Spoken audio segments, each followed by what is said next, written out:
So ட்விட்டரில் வந்து பார்த்தீங்கன்னா டிஎன்பிசி தரப்புலேருந்து இந்த ஒரு மெசேஜ் வந்து போட்டிருக்காங்க.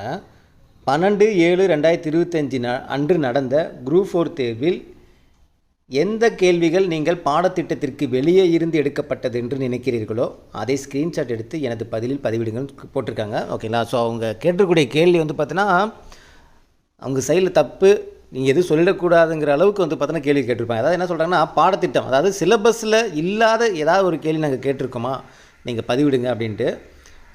ஓகே, நீங்கள் கேட்ட கேள்வி வந்து பார்த்தோன்னா சிலபஸில் இருந்து தான் கேட்டிருக்கலாம்னு வச்சுங்க.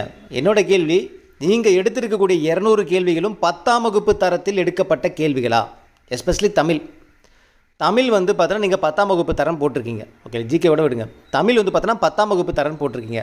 நீங்கள் கேட்டிருக்கக்கூடிய தமிழ் 100 கேள்விகளும் 10ஆம் வகுப்பு தரத்தில் கேட்கப்பட்ட கேள்விகளா?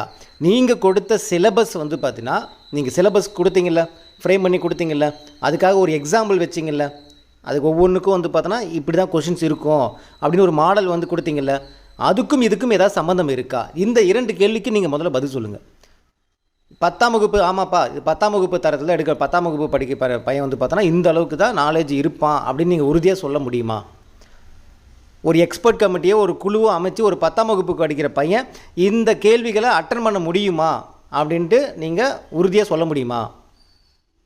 இதுக்கு நீங்கள் பதில் சொல்லுங்கள். நீங்கள் சிலபஸ் படி எடுத்தீங்கன்னு நீங்கள் என்ன வேணால் சொல்லலாம்.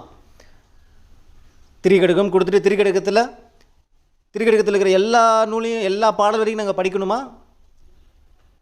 திரிகடுகம் கொடுத்துருக்கீங்க, ஓகே. அப்போ எல்லா பாடல் வரிகளும் திருக்குறள் நாங்கள் திரிகடுகத்துலேருந்து படிக்கணுமா?